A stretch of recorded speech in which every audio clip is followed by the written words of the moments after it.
အားလုံးပဲမင်္ဂလာပါ Manchester is Red Channel နဲ့ပြန်လည်ကြိုဆိုလိုက်ပါတယ်ဒီဗီဒီယိုလေးမှာတော့ဇူလိုင်လ10ရက်နေ့အတွက် United ရဲ့နောက်ဆုံးရညနေခင်းသတင်းတချို့ကိုတင်ဆက်ပေးသွားမှာဖြစ်ပါတယ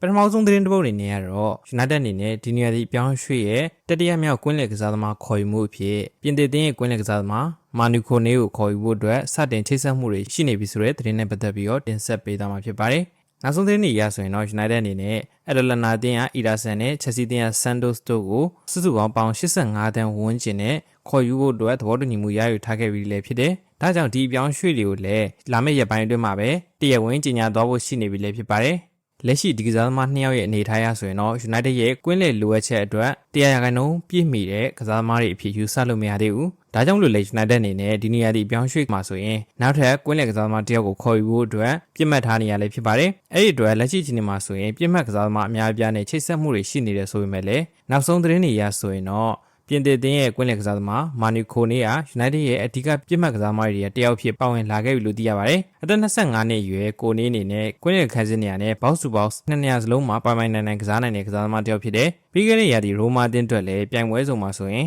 38ပွဲထိပါဝင်ကစားပေးခဲ့ပြီးတော့တွင်ကို2ဂိုးနဲ့ဂိုးဖန်တီးမှု3ချိန်လည်းပြုလုပ်ထားနိုင်ခဲ့တာဖြစ်ပါတယ်။ဒါ့အပြင်အခုလက်ရှိကျင်းပနေတဲ့ကမ္ဘာ့ဖလားပြိုင်ပွဲမှာဆိုရင်လည်းပြင်သစ်လေရေးစဉ်အသင်းနဲ့အတူခြေစွမ်းကောင်းတွေကိုပြသနိုင်ခဲ့တဲ့အတွက်လည်းဥရောပထိပ်သီးအသင်းတော်တော်များများရဲ့စိတ်ဝင်စားမှုကိုရရှိနေခဲ့တဲ့ကစားသမားတစ်ယောက်လည်းဖြစ်ပါတယ်။သူ့ရဲ့အားကောင်းတဲ့ရုပ်ပိုင်းဆိုင်ရာစွမ်းဆောင်ရည်ရောကွင်းလယ်ကိုလွှမ်းမိုးနိုင်တဲ့ပုံစံတွေရောကြောင့် United ရဲ့လက်ရှိလိုအပ်ချက်နဲ့လည်းကိုက်ညီနေတဲ့ကစားသမားတစ်ယောက်ဖြစ်အားလုံးအသုံးသက်နေကြတာဖြစ်ပါတယ်။အစောပိုင်းချိန်တွေက United အနေနဲ့ Real Madrid အသင်းရဲ့ကွင်းလယ်ကစားသမား Tchouameni ကိုခေါ်ယူဖို့အတွက်မျှော်လင့်ခဲ့ပေမဲ့လည်းReal Madrid အသင်းကဒီကစားသမားကိုအသင်းမှာပဲဆက်လက်ရှိနေဖို့အတွက်ကာလရှည်သက်တမ်းတိုးစာချုပ်ချုပ်ဆိုခဲ့ပြီးတဲ့နောက်ပိုင်းမှာဆိုရင်တော့ဒီပြောင်းရွှေ့ရမဖြစ်နိုင်တော့လည်းဖြစ်ပါတယ်။ဒါကြောင့် United အနေနဲ့တခြားရွေးချယ်စရာတွေကိုဆက်လက်ရှာဖွေနေရပြီးတော့လက်ရှိချိန်မှာဆိုရင်တော့မာနီခိုနေနဲ့ပတ်သက်ပြီးတော့အလေးနက်စဉ်းစားလာရလို့သိရဖြစ်ပါတယ်။သတင်းတွေရဆိုရင်တော့ရိုမာအသင်းဘက်ကလည်း UEFA ရဲ့ဘန်နာရေးစီမင်းတွေကိုလိုက်နှာနိုင်ဖို့အတွက်ဒီနေရာဒီမှာဆိုရင်ကစားသမားတချို့ကိုရောင်းချဖို့အတွက်လိုအပ်နေရဖြစ်တယ်။ဒီထက်မှဆိုရင်မာနီခိုနေရလည်းအသင်းရဲ့တန်ဖိုးအမြင့်ဆုံးရောင်းချနိုင်တဲ့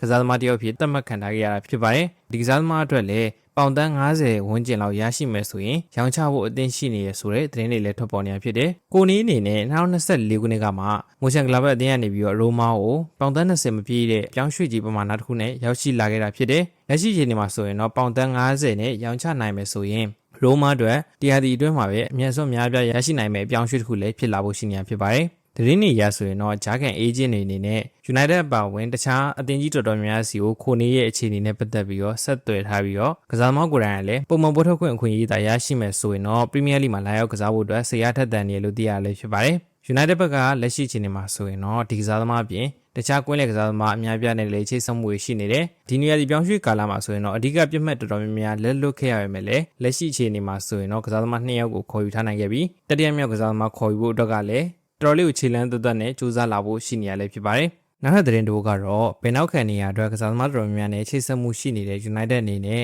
အခုလက်ရှိနောက်ဆုံးချိန်မှာဆိုရင် Forest အသင်းရဲ့နောက်ခံကစားသမား Nico Williams ကိုစောင့်ကြည့်နေရဆိုတဲ့သတင်းနဲ့ပတ်သက်ပြီးတော့တင်ဆက်ပေးသွားမှာဖြစ်ပါတယ်။ United အနေနဲ့ဒီနေရာဒီပြောင်းရွှေ့ကာလမှာဆိုရင်ကွင်းလယ်ပိုင်းကအဓိကအားဖြည့်မှုတွေပြုလုပ်နေတယ်ဆိုပေမဲ့လည်းဘယ်နောက်ခံနေရအတွက်လည်းကစားသမားသစ်တွေရှာဖွေနေရဖြစ်ပါတယ်။လက်ရှိနောက်ဆုံးချိန်ရဆိုရင်တော့United ရဲ့ပြစ်မှတ်စင်းထဲမှာ Nottingham Forest အသင်းရဲ့ West လက်ယူစဉ်နောက်ခံကစားသမား Nico Williams လည်းပါဝင်လာခဲ့ပြီလို့သိရဖြစ်ပါတယ်။နောက်ဆုံးသတင်းတွေရဆိုရင်တော့ဒီကစားသမားကိုခေါ်ယူဖို့အတွက် United နဲ့ Newcastle အသင်းတို့ကစိတ်ဝင်စားနေရလို့သိရတယ်။အသက်25နှစ်အရွယ် Nico Williams အနေနဲ့လီဗာပူးလူငယ်အသင်းကနေပြီးတော့ထွက်ပေါ်လာခဲ့တဲ့ကစားသမားတစ်ယောက်ဖြစ်တယ်။လီဗာပူးအသင်းအတွက်လည်း33ပွဲထိပါဝင်ကစားခွင့်ရရှိခဲ့တယ်။ဒီနောက်ပိုင်းမှာဆိုရင်တော့ဖူအန်အသင်းကိုအငှားထွက်ကစားခဲ့ပြီးတော့2022ခုနှစ်မှာဆိုရင်တော့ပုံမှန်ပွဲထွက်ခွင့်ရရှိဖို့အတွက် Nottingham Forest အသင်းကိုပေါင်18တန်းနဲ့ပြောင်းရွှေ့ခဲ့တာလည်းဖြစ်ပါတယ်။ Forest ကိုရောက်ရှိလာပြီးတဲ့နောက်ပိုင်းမှာဆိုရင်တော့ William အနေနဲ့ Premier League ရဲ့အကောင်းဆုံးနောက်ခံလူတွေကတယောက်ဖြစ်တိုးတက်လာခဲ့ပြီးတော့အသင်းအတွက်ပြိုင်ပွဲစုံပွဲပေါင်း160ထိပါဝင်ကစားပေးထားတဲ့ကစားသမားတစ်ယောက်လည်းဖြစ်ပါတယ်။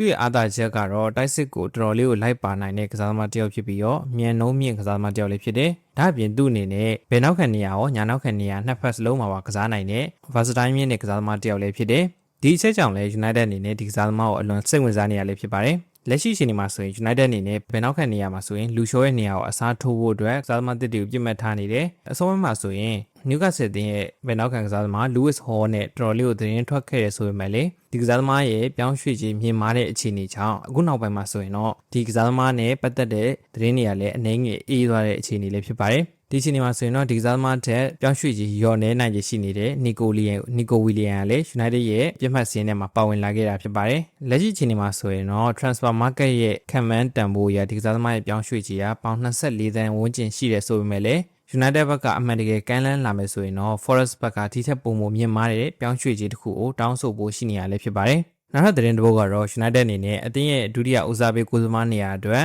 ခါတာလို့နဲ့သဘောတူညီမှုရယူသွားနိုင်တဲ့သတင်းနဲ့ပတ်သက်ပြီးတော့တင်ဆက်ပေးသွားမှာဖြစ်ပါတယ်။ United အနေနဲ့အခုရက်ပိုင်းမှာဆိုရင်တော့အပြောင်းရွှေ့တွေကိုခက်ဆက်စစ်ပြုလုပ်နေတဲ့ Chelsea အသင်းရဲ့ကွင်းလေကစားသမား Andre Santos ကိုလည်းခေါ်ယူဖို့အတွက်သဘောတူညီမှုရယူထားနိုင်ခဲ့ပြီးစစ်စစ်မှုတွေလည်းပြီးစီးသွားခဲ့တဲ့အတွက်မကြခင်မှာပဲဒီပြောင်းရွှေ့ကိုအဆုံးသတ်ဖို့ရှိနေတယ်။အခုတစ်ခါမှဆိုရင်တော့ United အနေနဲ့ကိုယ်သမားနေရာအတွက် Leeds United အသင်းရဲ့ကိုယ်သမားဟောင်းခါတာလို့အလွတ်ပြောင်းရွှေ့ခြင်းနဲ့ခေါ်ယူဖို့သဘောတူညီမှုရရှိသွားခဲ့ပြီလို့ Fabrizio Romano ကဖော်ပြထားလည်းဖြစ်ပါတယ်။ Romano ရဲ့အဆိုအရဆိုရင်တော့ဒီပြောင်းရွှေ့ရအပြီးသက်နိုင်ခဲ့ပြီဖြစ်ပြီးတော့လာမယ့်နိုင်ပိုင်းမှာဆိုရင်ပဲတရားဝင်လက်မှတ်ရေးထိုးသွားဖို့ရှိနေရလည်းဖြစ်ပါတယ်။အသက်35နှစ်အရွယ် Wales လက်ရွေးစင်ကိုယ်သမားဒါလိုနေနဲ့ Leeds United အသင်းဘက်ကကမ်းလှမ်းထားခဲ့တဲ့စာချုပ်သစ်ကိုညှင်းပယ်ပြီးတော့ United ကိုပြောင်းရွှေ့ဖို့အတွက်ဆုံးဖြတ်ခဲ့တာလည်းဖြစ်ပါတယ်။ပြီးခဲ့တဲ့ရာသီမှာဆိုရင်ဒါလိုနေနဲ့ Leeds United အသင်းအတွက်တည်ငြိမ်တဲ့လက်စွမ်းတစ်ခုကိုပြသနိုင်ခဲ့ပြီးတော့နီးပြယုံကြည်မှုလည်းရရှိခဲ့တာဖြစ်ပါတယ်။ဒါ့အပြင်အသင်းရဲ့အဓိကကိုယ်သမားတစ်ယောက်လည်းဖြစ်လာခဲ့ပြီးတော့ Premier League ပွဲ22ပွဲအထိပါဝင်ကစားပေးခဲ့ပြီးတော့ clean sheet 5ပွဲရယူပေးနိုင်ခဲ့တာဖြစ်ပါတယ်။သူ့ရဲ့စွမ်းဆောင်ရည်လည်း Leeds United အသင်းကိုတန်းစင်းစုံအနေနဲ့ပြီးတော့လွတ်မြောက်စေဖို့အရေးပါတဲ့အခန်းကဏ္ဍတွေပါဝင်ခဲ့တာဖြစ်ပါတယ်။ United မှာတော့ဒါလုံးအနေနဲ့အသင်းရဲ့အဓိကကိုယ်သမားဖြစ်လာမှာမဟုတ်ဘဲနဲ့ရန်ကိုယ်သမားဖြစ်တာတာဝန်ယူရဖို့ရှိနေတာဖြစ်ပါတယ်။တစ်ဖက်မှာလည်းလက်ရှိအသင်းရဲ့ဒုတိယဦးစားပေးကိုယ်သမားဖြစ်နေတဲ့ BND အနေနဲ့ကလည်းဒီနေရာဒီမှာပဲအသင်းကနေပြီးတော့ထွက်ခွာဖို့နှီးစက်နေပြီလည်းဖြစ်ပါတယ်။နောက်ထပ်သတင်းတို့ကတော့ United အနေနဲ့အသင်းရဲ့ကစားသမားဟောင်းတစ်ယောက်ဖြစ်တဲ့ Facundo Pellistri အတွက်ပြောင်းရွှေ့ကြီး90%အထိရရှိဖို့ရှိနေတဲ့ United ရဲ့သတင်းနဲ့ပတ်သက်ပြီးတော့တင်ဆက်ပေးသွားမှာဖြစ်ပါတယ်။ United ရဲ့ကစားသမားဟောင်းတစ်ယောက်ဖြစ်တဲ့ Facundo Pellistri အနေနဲ့ဒီနေရာဒီမှာဆိုရင်အင်္ဂလန်ဘောလုံးလောကကိုပြန်လည်ရောက်ရှိလာနိုင်မဲ့အခြေအနေတစ်ခုလည်းပေါ်ပေါက်လာခဲ့တာဖြစ်ပါတယ်။သတင်းတွေအရဆိုရင်တော့ City အသင်းအနေနဲ့ Panathinaikos တောင်ပန်ကစားသမား Pellistri ကိုခေါ်ယူဖို့အတွက်စဉ်းစားနေလို့သိရတာလည်းဖြစ်ပါတယ်။ Pellistri အနေနဲ့2020ခုနှစ်မှာဆိုရင်ဥရုဂွေကလပ်အသင်းကနေပြီးတော့ United ကိုပြောင်းရွှေ့လာခဲ့တဲ့ကစားသမားတစ်ယောက်ဖြစ်တယ်။ဒါပေမဲ့ Old Trafford မှာဆိုရင်တော့သူ့အနေနဲ့ပုံမှန်ပွဲထွက်ခွင့်မရရှိခဲ့ပေနဲ့25ပွဲသာပါဝင်ကစားခွင့်ရရှိခဲ့တယ်။ဒီပွဲစဉ်တွေမှာဆိုရင်လည်းဂိုးဖန်တီးမှု3ကြိမ်သာပြုလုပ်နိုင်ခဲ့တာဖြစ်ပါတယ်။ဒါကြောင့်မလို့လဲ United ဘက်က Pellistri ကိုစပိန်ကိုအငှားချခဲ့တယ်။2024ခုနှစ်နွေရာသီမှာဆိုရင်တော့ Greek ထိပ်သီးကလပ် Panathinaikos အသင်းကိုအပိသက်ရောင်းချခဲ့တာလည်းဖြစ်ပါတယ်။ဂရီအသင်းမှာဆိုရင်တော့ Pellistri အနေနဲ့ပုံမှန်ပွဲထုတ်ခွင့်ရရှိခဲ့ပြီးတော့ပြိုင်ပွဲစုံ53ပွဲမှာ4ဂိုးသွင်းယူထားပြီးတော့9ဂိုးဖန်တီးပေးထားနိုင်ခဲ့တာဖြစ်ပါတယ်။ပြီးခဲ့တဲ့ရာသီထဲမှာပဲ18ပွဲပါဝင်ကစားပေးခဲ့ပြီးတော့အသင်းရဲ့ရေးပါတဲ့တောင်ပန်ကစားသမားတစ်ဦးဖြစ်လာခဲ့ရလဲဖြစ်ပါတယ်။အခုချိန်မှာဆိုရင်ဟာစီရီတင်ဟာအသက်24နှစ်အရွယ်ဥရုဂွေလက်ရွေးစင်ကိုခေါ်ယူဖို့စိတ်ဝင်စားနေရဖြစ်ပါတယ်။ဒီသတင်းက United အတွက်တော့တော်တော်လေးကိုစိတ်ဝင်စားစရာကောင်းတယ်။ United အနေနဲ့ Pellistri ကိုရောင်းချခဲ့တဲ့အခြေအနေတော့စာချုပ်ပါအချက်လက်အရ Panathinaikos အသင်းအနေနဲ့တခြားအသင်းတစ်သင်းကိုပြန်လည်ရောင်းချခဲ့မယ်ဆိုရင်တော့ဒီကစားသမားအတွက်ပြောင်းရွှေ့ကြီးကနေပြီးတော့90%အထိ United ဘက်ကရရှိနိုင်တဲ့ Season Clause စာချုပ်ကိုထည့်သွင်းချုပ်ဆိုထားခဲ့ရလဲဖြစ်ပါတယ်။ဒါကြောင့်မလို့ Panathinaikos အသင်းအနေနဲ့ Pellistri ကိုဟာစီရီတောင်မှတခြားအသင်းတစ်သင်းစီကိုပြန်လည်ရောင်းချခဲ့မယ်ဆိုရင်တော့ United အနေနဲ့ဒီပြောင်းရွှေ့ရနေပြီးတော့အကျိုးမြတ်တစ်စုံတရာရရှိမှလည်းဖြစ်ပါတယ်။ဒီဗီဒီယိုလေးကတော့ဒီလောက်ပါပဲ။နောက်ဗီဒီယိုတွေမှာပြန်လည်ဆုံတွေ့ကြတာပေါ့။